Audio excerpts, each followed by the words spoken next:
मीच माझ्याशी भाग 13वा. जीवनात मोह. जीवनात मोह इतकाही करू नये की ज्यामुळे त्यात आपलं सर्व दोष आणि कुकर्म झाकाळून जातील. घृणाही इतकी करू नये की मग समोरच्या व्यक्तीतील किंवा स्वतःतीलही चांगल्या गोष्टी आपल्याला कधी दिसणारच नाहीत. आपल्यातल्या चांगल्या गोष्टी कधी सिद्ध करायच्याच नसतात. त्या आपल्याला कळल्या ना तरी पुरेसं असतं, कारण एक ना एक दिवस त्या सिद्ध होतच असतात. 1979 साली आदर्श शिक्षिका हा पुरस्कार लाभल्यावर लगेचच 1982ला माझ्या संत एकनाथांचं स्फुटलेखन या प्रबंध ग्रंथाला महाराष्ट्र ग्रंथोत्तेजक संस्थेचा उत्कृष्ट ग्रंथ पुरस्कार मिळेल असं कधी स्वप्नातही वाटलं नव्हतं. 2003मध्ये संत एकनाथ पुरस्कार पुण्याच्या संत श्री ज्ञानेश्वर गुरुकुलने प्रदान केला. त्यावेळी अविरत नाथ वाङ्मय सेवेचाच तो असल्याचं जाणवल्यामुळे आनंदच झाला.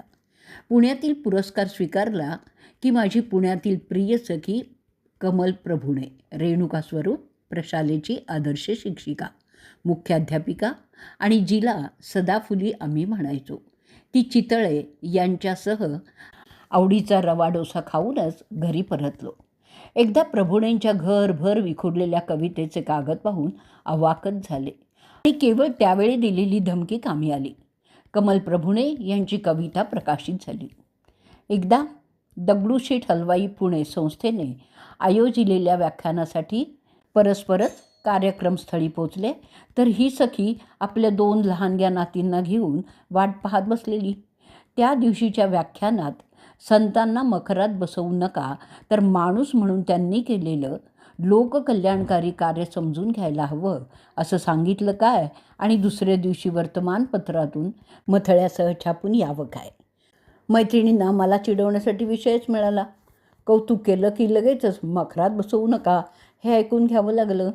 पुण्यातील शनिवारवाडा मैदानावरील वारकऱ्यांसाठी त्या एका परिसंवाद सहभागी असताना मी एकटीच महिला म्हणून माझा सहभाग शेवट होता. व्यासपीठावर एक ठराव, स्त्रियांनी कीर्तन करू नये असा तयार होत असल्याचं ध्यानी येताच मी माझ्या भाषणातून त्याला प्रखर विरोध करत आव्हान दिल्यामुळे तो ठराव बारगळला. मात्र त्यानंतर त्या आयोजकांनी मला कधी बोलवलंच नाही. हे त्याचं फलित. आळंदीला झालेल्या अखिल भारतीय साहित्य संमेलनात भारतरत्न लता मंगेशकर यांचं भाषण ऐकून पुण्यातील व्याख्यानांसाठी घाईने परतताना तेथील अत्यंत देखण्या पुतळ्याकडे म्हणजे ज्ञानदेव माऊलींच्याकडे पाहताना पडल्यावरही सावरून व्याख्यान दिलं. मात्र घरी परतल्यावर डॉक्टर पटवर्धनांनी निवडवलेलं भविष्य उतार वयात दोन्हीही गुडघे बाद होऊन तंतोतंत खरे ठरलं. मोगरा कितीही दूर असला तरी सुगंध येतोच, तशी आपली माणसं, त्यातही सुगंधी कर्तृत्ववान माणसं कुठेही असली तरी त्यांचा आठव, त्यांच्या कार्याच्या आठव साथ घालीतच असतो आणि प्रसंग परत्वे त्यांच्या प्रत्यक्ष भेटीचाही योग येतो. त्या सुखद स्मृतीही सुगंधीच असतात. याची प्रचिती अनेक वार आली.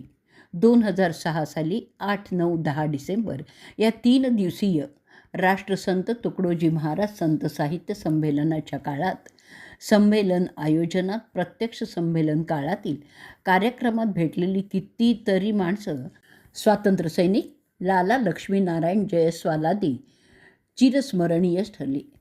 औरंगाबादच्या खडकेश्वर मैदानावर उभारलेल्या भव्य व्यासपीठावर आम्ही संमेलनाचं नियोजित अध्यक्ष आचार्य रामभाऊ शेवाळकर यांची वाट पाहत असताना एका माणसाने वेगाने व्यासपीठ गाठत माझ्या हाती शेवाळकरांनी विदर्भातून आवर्जून पाठवलेलं पत्र हाती दिलं. वेळेवर आजारी झाल्यामुळे ते येऊ शकणार नाहीत हे कळताच क्षणभर डोळ्यांसमोर काजवे चमकून गेले. परंतु दुसऱ्याच क्षणी मी प्रेक्षकात बसलेल्या डॉक्टर अशोक कामतांच्या कानी ही समस्या घातली आणि त्यांना विनंती करताच त्यांनी क्षणाचाही विलंब न करता सर्व सूत्र स्वीकारत पुढील सर्व कार्यक्रम अतिशय यशस्वी केला आणि तेही आनंदाने. दुसऱ्या दिवशी मनीष जयस्वाल यांच्या विशेष प्रयत्नांनी युवा साहित्य संमेलनात युवकांशी संवाद साधण्यासाठी आलेल्या मकरंद अनासपुरे यांच्याकडे मी बघताच ते मला म्हणाले, काळजी करू नका काकू, मी केवळ साहित्यावरच बोलेन. खरंच त्यांनी केलेलं युवा मार्गदर्शन मोलाचंच राहतं. 3ही दिवस प्रत्येक कार्यक्रम यशस्वी होण्यासाठी सातत्याने माझं उभं राहणं, समोरच लावलेल्या विदर्भातील एका खाद्यपदार्थ, विविध सरबतांचं प्रकार असलेल्या स्टॉलच्या दाम्पत्याच्या लक्षात आलं. हे जेव्हा मी त्यांच्याकडे सरबत खरेदी करायसाठी गेले, तेव्हा त्यांनी मला आवळा सरबताची एक बाटली भेट म्हणून देताना विचारलं की, ताई, तुम्ही 3 दिवस सतत तासनतास कशा उभ्या राहू शकता? शिवाय तुम्हाला थकलेलंही कधी दिसलं नाही, आम्ही पाहिलंही नाही. उलट तुम्ही सामोपचाराचं भाषण ज्या जोशात, ज्या प्रसन्न मुद्रेने केलं, ते ऐकून तर आम्ही उभयता अवाकच झालो. अशी ही दूरची माणसं देखील किती जवळकीने बोलतात, वागतात, हे पाहून मी धन्य धन्य झाले. अनेकांनी, अगदी विदर्भातून आलेल्या साहित्यिकांनीही संमेलनाच्या यशस्वीतेबद्दल भरभरून कौतुक केलेलं असलं तरी त्या दाम्पत्याने दर्शवलेलं प्रेम, आपला छोटासा व्यवसाय सांभाळत त्यांना लाभलेली निरीक्षण दृष्टी, स्वतःला साहित्यिक म्हणवून न घेता साहित्याच्या आस्वादाची आस्था, हेच देखील लक्षणीयच नाही आहे का हो? असो, प्रत्येकाला कोणी ना कोणीतरी गुरु हा असतोच. खरं तर माणूस हा विद्यार्थीच असतो आयुष्यभर. आयुष्यात भेटणाऱ्या प्रत्येक व्यक्तीकडून आपण काहीतरी शिकत असतो.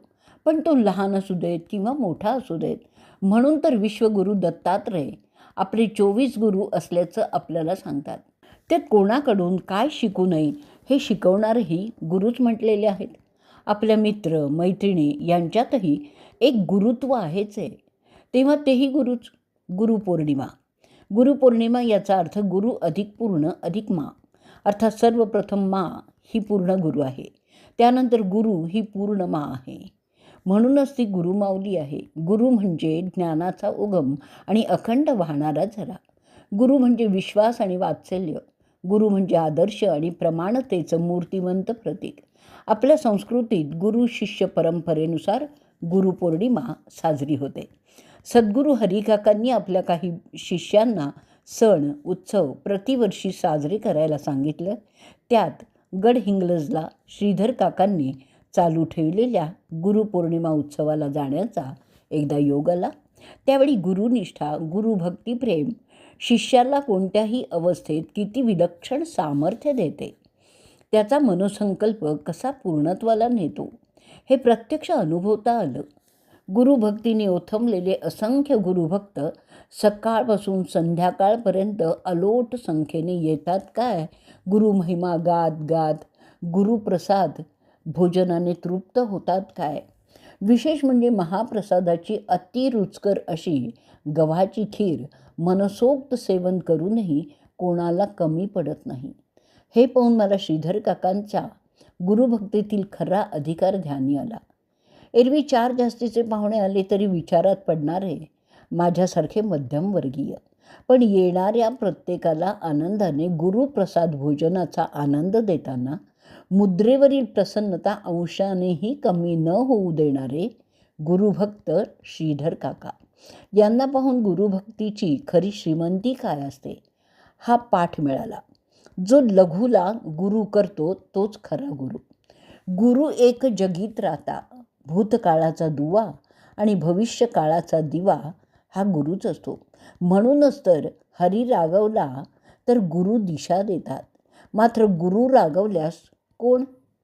गुरुवंदना हीच तर खरी गुरुपौर्णिमा आहे. व्यासपौर्णिमा समस्त गुरुभक्तांसाठी गुरुमहिमा गात गात साजरा होणारा हा सण. आयुष्यात येणारी अनेक संकटं आपल्या नकळत टळून जातात. मात्र ती टळलेली संकटं म्हणजेच गुरुकृपा आहे. सुदैवाने हा अनुभव अनेक वार आलेला आहे. पतिराजांवरील आरोग्यविषयक संकटासोबत स्वतःवरील शस्त्रक्रिया, मुलांचे आजार असोत वा अन्य प्रापंचिक संकटं असोत, गुरुकृपेनेच ती टळली जातात. संकट कधी एकटं येतच नाहीत, नाही का हो? तशीच येतात ती हत्तीच्या पावलांनी आणि जातात मात्र मुंगीच्या पावलांनी. तेव्हा ती गेल्यानंतरही राहिलेल्या फुणफुणीवर गुरुकृपाच आजवर फुंकर घालत आलेली आहे. किंचितही ती उरणार नाही हेही तीच बघते. एकदा सद्गुरूंच्या कृपाछायेत अंमळ विसावल्यावर विजय कोळेकरांसोबत बेळगावला विख्यात कवयित्री इंदिरा संत यांच्या घरी जाऊन सुग्रास अशा भोजनाचा सुयोग आला. कोळेकरांच्या त्या अत्यंत प्रेमळ, अगत्यशील आणि मायाळू अक्कांनी अगदी आईच्या मायेने एक एक पदार्थ खायला घातला. मयी शाल्मलीनं पांघरला बाहुल्यांचा गर्भ रेशमी शेला. मेंदी रुखून रंग बावरी चितकला शोधी. सहवासांच्या मृगचळा वेदनेच्या हुंकाराचा मृगदगंध दरवळ. ऐसा इंदिरेचा नंदादीप तेव तो निराकार, असं डॉक्टर अरुणा दिवेगावकर यांनी पुढे म्हणावं. त्याचं दर्शन आमच्या या भेटीत घडावं. मनसोक्त गप्पांची मैफल रंगावी. परतताना त्यांच्या घराच्या प्रवेशद्वारी असलेल्या वेलीवरली फुलं पाहून माझी त्यावर खिळलेली आनंददृष्टी ध्यानी येताच अक्कांनी एक वेलीवरून पूर्ण उमललेलं फूल तोडून माझ्या हाती आपल्या हळूवार हाताने अलगद ठेवलं. विलक्षण प्रेमभऱ्या त्या रेशमी स्पर्शाने मी तर रोमांचितच झाले. निरोप घेताना डोळे पाणावले. इंदिरा संतांची कविता आजही आठवातून साद घालते, रोमरोमी पुलकित करते. असे तसे माझे सुख पाखडाव्यात चांदण्या, कणीसाठी उतराव्या कल्पतरूंच्या चिमण्या. असे तसे माझे सुख घरकुलीत मावेना, उतू जाते भसा भसा मनपरी का विझेना.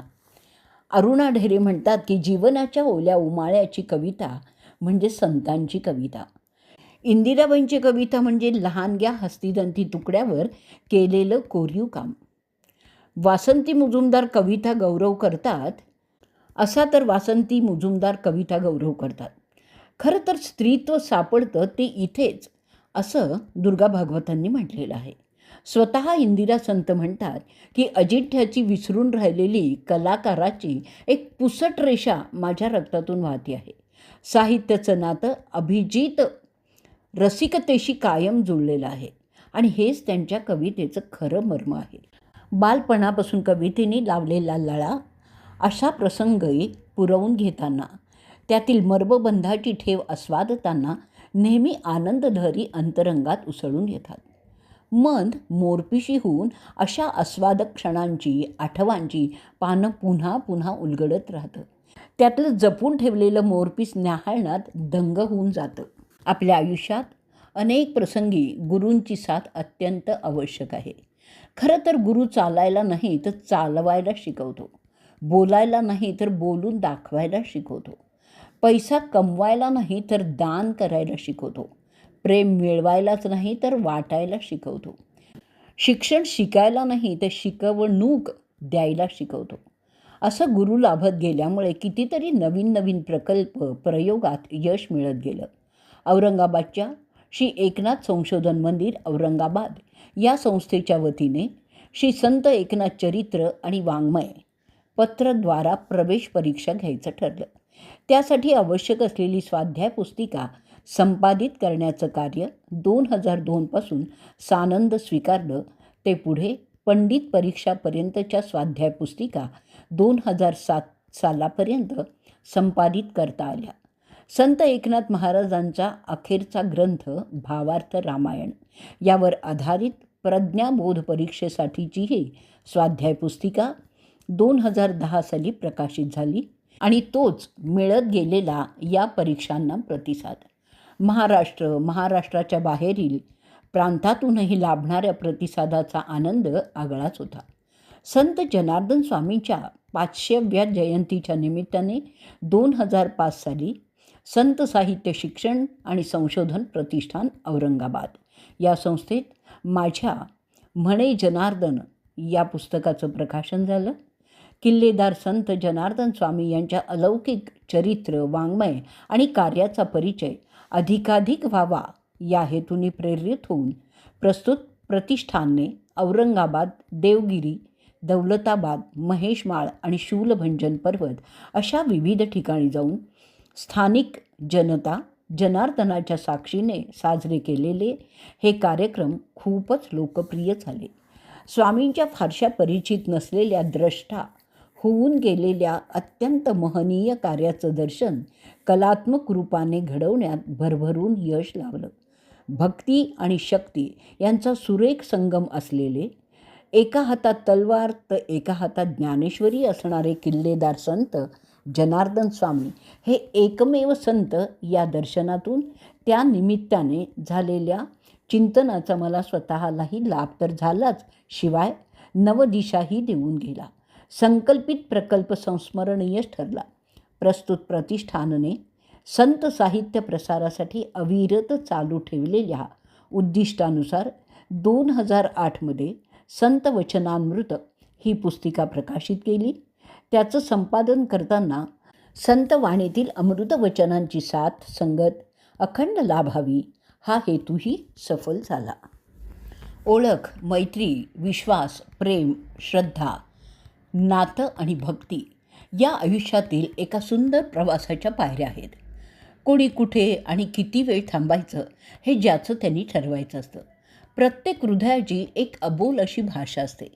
ती काहींच्या डोळ्यातून, काहींच्या मनातून, काहींच्या अंतर्मनातून तर काहींच्या स्मितहास्यातून व्यक्त होते. हे प्रतिवर्षी मोठ्या संख्येने भेटणाऱ्या नाथषष्ठी महोत्सवात भेटलेल्या वारकऱ्यांची थेट संवाद साधताना बघायला मिळायचं. त्यांची एखादी मागणी जेव्हा ते त्यांच्या अंतरंग भक्तिभावातून करत, ती स्वीकारताना परस्परांना डोळ्यातील भाषेने सांगितलं जायचं आणि ती मागणी पूर्ण करताना एक अनोखं समाधान प्राप्त व्हायचं. एका वर्षी काहींनी सांगितलं की त्यांना आत्ता साध्या सोप्या भाषेतील संत एकनाथ महाराज यांचं चरित्र हवं आहे, तेही येणाऱ्या नाथषष्ठीला. कामाच्या व्यापात मागे पडलेल्या त्या विषयाची आठवण झाली ती अगदीच समीप आलेल्या महोत्सव काळात. त्याचवेळी मानससाठी घरातील निवांत जागा तयार करून दिलेल्या अभ्यासिकेत बसून एके दिवशी नाथचरित्र लेखनाला शुभारंभ केला. नंतर दररोज मानस मला म्हणायचा, आजी आपल्या अभ्यासाला बसूया, चल बघू. त्याच्यासोबत बसून लिहिलेला भाग छापण्यासाठी नित्य पोचल्यामुळेच माझ्या युगप्रवर्तक संत एकनाथ या पुस्तकाचं प्रकाशन 16 मार्च 2009 एकनाथ षष्ठीच्या शुभदिनी प्रज्ञाचक्षू श्रीयुत मुकुंदकाका जाडदेवळेकर यांच्या शुभ हस्ते पैठणलाच झालं. त्या सोहळ्यानंतर वंदनीय मुकुंद काकांची जे ऋणानुबंध जुळून आले ते त्यांच्या अत्यंत चिंतनशील शैलीतील भाषणाने मंत्रमुग्ध होत अधिकाधिक दृढ झाले. गुरुवर्य डॉक्टर पठाण सरांचा पद्मश्री पुरस्कार मिळाल्यानिमित्त सत्कार समारंभ आयोजित झाला. त्यात मुकुंद काकांच्या नावाचा विशेष अतिथी म्हणून प्रस्ताव मांडला. त्यावेळी अवाक झालेल्यांना प्रत्यक्षात या समारंभात मुकुंद काकांनी आपल्या भाषणाने असं काही प्रभावित केलं की त्यांनाच का बोलवलं गेलं याचं उत्तर मिळालं. एकदा मुकुंद काकांच्या इच्छेनुसार पाथर्डीला व्याख्यानासाठी गेले असताना त्यांच्याकडील अगत्याने निघताना नातवाच्या मुंजीसाठी आणलेल्या बस्त्यातील पहिली साडी माहेरची साडी म्हणून स्वीकारायला लावून त्यांच्या निरलस प्रेमाने कृतकृत्य झाले. मानसकन्या मानून मुकुंद काकांनी मला माहेरपणही दिलं हे तर महद्भाग्यच आहे. त्यांच्या घरातील अप्रतिम सुंदर श्रीकृष्ण मूर्तीने माझं चित्त जसं खिळवून ठेवलं, तसंच जाडदेवळेकर परिवाराने जी आनंदानुभूती दिली तिनेही रोमरोमी स्पंदित केलं. खरी श्रीमंती, खरं वैभव यांचं अवचित घडलेलं दर्शन खूप काही देऊन आणि सांगूनही गेलं. कर्म निष्काम असावं, कोणत्याही फळाची अपेक्षा न करता ते करत राहावं असं आपण नेहमीच ऐकतो, वाचतो. मात्र त्याबरोबर हेही खरं आहे की कुठल्याही कर्माचं फळ त्या व्यक्तीला बरोबर शोधून काढतं. जसं वासरू कळपात असणाऱ्या गायींमधून आपल्या आईला शोधून काढतं ना, अगदी तसं हे जाणायला हवं. एका मुंबईच्या व्याख्यानमालेत किल्लेदार संत जनार्दन स्वामी या विषयावरील व्याख्यानाला उपस्थितातील मान्यवरांनी उत्तम प्रतिसाद तर दिलाच, परंतु एका तासात आम्हाला संत जनार्दन स्वामींविषयी नव्याने बरीच माहिती मिळाली. त्यावर अधिक माहिती देणारं एखादं पुस्तक आपण लिहावं अशी अपेक्षाही व्यक्त केली. त्यानुसार लिहिलेल्या किल्लेदार संत जनार्दन स्वामी या पुस्तकाची अर्पणपत्रिका तयार करताना एक निमंत्रण पत्रिका हाती आली. ती वंदनीय गोविंद देवगिरी स्वामींच्या धुळ्यातील भव्य सत्कार सोहळ्याची आणि एका स्वामींनीच आपली साहित्यकृती अर्पण करण्याची अंतर्स्फूर्ती दिली. एकवार अनुभूती दाखल ती त्यांच्यापर्यंत पोहोचवण्यासाठी फोन केला तर धर्मश्रीत बैठक चालू असल्यामुळे सोमणांनी मला ती अर्पण पत्रिका वाचायला लावली आणि तासाभरांनी त्यांचा फोन आला की आपल्या ह्या पुस्तकाचं प्रकाशन धुळ्यातील समारंभात व्हावं अशी आमची इच्छा आहे.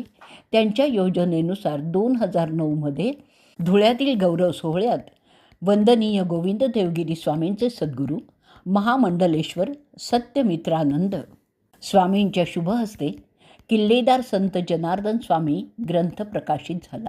61 निमित्त वंदनीय गोविंद देवगिरी स्वामींचा पैठण ट्रस्टकडून सत्कार व्हावा या दुर्दम्य इच्छेपाठी आम्ही त्यांचा सातत्याने पाठपुरावा करूनही डाळ काही शिजेना आणि स्वस्थ बसवेना म्हणून एकदा ते बेलापूरला एका मोठ्या समारंभासाठी येणार असल्याचं समजतात त्यांना तिथे गाठल्यावर म्हणाले, काय म्हणावं या चिकाटीला, आता नाराज तरी कसं करावं. या धर्मसंकटातून आता होकारानेच आमची सुटका होणार आहे. पैठणच्या सत्कार समारंभात गोविंद देवगिरी स्वामी पूर्वाश्रमीचे आचार्य किशोरजी व्यास यांचं सन्मानपत्र तयार करताना खरं तर कसोटीच होती, परंतु नाथकृपेने तयार झालेल्या सन्मानपत्राचं समारंभात वाचन करताना त्यातील एक एक शब्द श्रोत्यांच्या टाळ्यांच्या नादब्रह्मात नाहून निघतोय हे पाहून मन तृप्त झालं. स्वतः उत्तम श्रीमद भागवत कथा निरूपणकार असतानाही एक भागवत कथा निरूपणकार म्हणून पतिराजांचा दिगंबर गोसावी यांचा त्यांनी सुवर्ण तुलसी दल वाहून गौरवही केला. तेव्हा समोरच्याला मोठं करण्यात स्वतःचं मोठेपण कसं अनिश्चित आहे याची देही याची डोळा प्रत्ययही आला. अशी ही उत्तंग व्यक्तिमत्व. खरंच दिव्यत्वाची अशी अनुभूती येते तेव्हा का नाही नतमस्तक व्हावंसं वाटणार हो. प्रत्येकाच्या जीवनात 3 महत्त्वाच्या गोष्टी असतात, त्या म्हणजे प्रेम, काळजी आणि आदर्श. पहिल्या 2 दिल्या की तिसरी आपोआप मिळते. कोणतंही फूल कधीच दुसऱ्या फुलांशी स्पर्धा करत नाही. त्यांना हे माहीत असतं की निसर्गाने प्रत्येकालाच वेगळं बनवलं आहे, प्रत्येकाला काहीतरी सुंदर दिलं आहे. पाण्यापेक्षा तहान किती आहे याला जास्त किंमत असते. शब्द देऊन आस निर्माण करण्यापेक्षा साथ देऊन विश्वास निर्माण करायला हवा. भीतीपेक्षा कोणताही मोठा व्हायरस नाही आहे आणि हिंमतीपेक्षा मोठी कोणतीच लस नाही आहे. ज्यांची सुरुवात प्रामाणिकता, स्वकष्ट आणि शून्यातून होते त्यांना हरण्याची, ओळख निर्माण करण्याची, घाबरण्याची गरजच नाही. सर्व गोष्टी आपोआप मिळतात नाही का. सप्तशृंगगड निवासिनी देवीच्या दर्शनाचा प्रयत्न करूनही योग न आल्यामुळे नाराजीने मनात म्हटलं, माते आता तू बोललंस तरच तुझ्या दर्शनाला येईन. आणि एक दिवस कोळेकरांचा फोन आला की हत्तरगीहून सद्गुरू एकनाथ दादा वणीच्या देवदर्शनासाठी येत आहेत, आपणही आमच्यासोबत येणार आहात का. क्षणभर तर मी थिजूनच गेले आणि आपोआप हात जोडले गेले. मनोमन क्षमा मागून लगेच सप्तशृंगगडावर जाण्याच्या तयारीला लागले. खरंच रुसावं त्या आईवरच, होय ना. तिथे गेल्यावर बळ देत गड चढून गेल्यावर आपलं वैभव तिने दाखवलं. देवीच्या दर्शनानंतर बघितलं तर दादांना बसण्यासाठी आवश्यक असलेली एकही खुर्ची दिसेना. चिंतेतच सभोवार बघितलं आणि एक साधक खुर्चीवर बसून ध्यानस्थ होता. न राहून मी त्या साधकासमोर जाऊन प्रार्थना करीत राहिले. क्षणभरात त्यांनी डोळे उघडले. मी हात जोडत खुर्ची मिळवण्यासाठी विचारताच त्यांनी खुर्ची देताना बजावलं, इथे खुर्ची कधीच नसते हे माहीत असल्यामुळे मी स्वतःची आणली आहे. देवी पूजनानंतर तत्काळ आपली खुर्ची मिळेल असं आश्वासन देत मी परतले. देवीसमोर दादांना खुर्चीत बसलेलं पाहून गुरुजीही अवाक झाले आणि म्हणाले, आजवर असं कोणीच बसलेलं न पाहिल्यामुळे सप्तशृंगी गड निवासिनीची आपल्यावर विशेष कृपा असणार, म्हणून तर तुमची तिनेच सोय करून दिलेली दिसते. आई जगदंबे, तू खरंच जगाची माऊली आहेस ग, आणि कृपेची तर सावली आहेसच तू. नसता असा हा अवचित अमृत योग आलाच नसता, माझा रुसवा गेलाच नसता. आपला चिंतन प्रवाह हा कधीही एखाद्या झऱ्याप्रमाणे जणू संगीतमय लयीत वाहणारा भासतं. तो मनाची तार छेडतो, सुखावतो आणि प्रत्येक गोष्टीत काही ना काही मोल हे दडलेलंच असतं. जे पचतं, जे रुजतं आणि आचरणाला सोपं वाटतं. आपण जे करीत आहोत त्याचीच कुणी भलावण केली आणि त्यालाच भक्तीचं रूप दिलं तर ते आवडतं आणि मनाला प्रसन्नही करतं. निसर्ग नटला भारी त्याचं रूप किती देखणं, उधळण टाकी आनंद सारा, अल्लड वखळ त्याचं वागणं. त्याचा आनंद जतन करण्यात एक समाधान आहे. निसर्गातील वृक्षाचं जगणं जर बारकाईने बघितलं ना तर आपल्याला कळतं की जगणं म्हणजे नेमकं काय आहे. वृक्ष न खाती फळे हे एक जरी ध्यानी घेतलं की मग प्रश्न पडतो, माणसात हे दातृत्व काय येत नाही. समाजात ते अभावानेच दिसतं. किमान वृक्ष जी गर्द छाया देतात, दमलेल्या जीवांना सावली देतात, तसं सावली तरी व्हावं. कोकणातला निसर्ग एकवार डोळ्यात साठवावा या कल्पनेचं स्वागत सख्यांनी करावं. प्रत्यक्षात सुमनाक्का, शशी महाजन, अनिता राजूरकर, उषा मोरे या प्रिय सख्यांच्या सोबतीने कोकण वारीचा योग यावा हे विशेषच आहे. त्यानिमित्ताने कोकण रेल्वेने प्रवास करताना निसर्ग अवलोकनाची हौसही फिरली. रत्नागिरीत आमची एक सखी सुमन असल्यामुळे आधी तिच्याकडे पोचलो. तिनं तिच्या दातृत्वाच्या सवयीनुसार आमची उत्तम बडदास्त राखून आमची कोकण फिरण्याची सोयही लावून दिली. दुसऱ्या दिवशी पहाटेच टॅक्सीने प्रवास सुरू करताना गप्पांची मैफिल रंगली. आपला प्रेमविवाह कसा झाला हे सांगताना सखी शशी अशी काही लाजली की नंतर तिला सर्वांनी खूपच भंडावून सोडलं. तिचा आंतरजातीय विवाह, घरी सासूबाईंचा देवधर्म, नाना प्रश्नांची सरबत्ती झाली. आमच्या या मैफिलीत खरा रंग भरला तो आमच्या टॅक्सी ड्रायव्हरने. आपण होऊनच त्यांनी अचानक मागे वळून सांगितलं की माझाही प्रेमविवाह असाच गाजला होता. आम्ही त्याला काही प्रश्न करताच तोही लाजल्याचं पाहून नवलच वाटलं. हाही निसर्गच आहे. अशीच धमाल आमच्या या सखी मंडळाने पुढील परदेशी वारीतही भरभरून केली. त्यातील आम्ही काही सख्या तर प्रथमच विमानातून प्रवास करणार असल्यामुळे ज्या वऱ्हाड निघालं लंडनला या एकपात्री प्रयोग संकल्पनेचा शुभारंभ आमच्या घरी झाला, त्यावेळी जमलेल्या मित्रमंडळांनीच मांडलेल्या एकेका कल्पनेचा आठव झाला. बँकॉकचं भव्य विमानतळ दिसताच तिथे एखाद्या सिटी बस स्थानकावर रांगेत उभ्या असणाऱ्या बसेसप्रमाणे विमानं पाहून तर आमचे डोळेच दिपले. थायलंड, सिंगापूर येथील प्रेक्षणीय स्थळं पाहून त्यांची निसर्गाहूनही अधिक मानवनिर्मित किमया, त्यासाठी असणाऱ्या उदंड परिश्रमाची पावतीच आहे.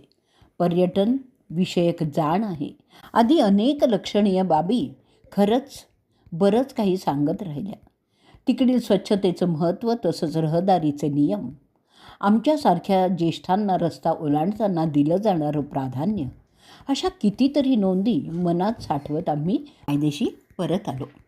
मनुष्य आणि भौतिक विश्व एकाच दिव्य चैतन्याची निर्मिती आहेत, म्हणून प्राकृतिक आणि नैतिक नियम सारखेच आहेत, अशी भूमिका 19व्या शतकात अमेरिकेत इमर्सन या थोर विचारवंतांनी मांडलेली आहे.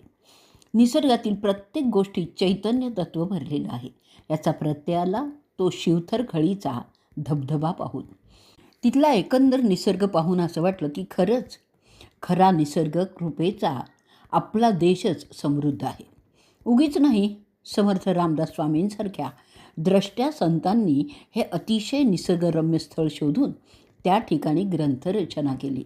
त्यांना हे माहीत होतं की कुठल्याही लिखित ग्रंथापेक्षा निसर्गाचं रूप अधिक शुद्ध आणि पवित्र आहे.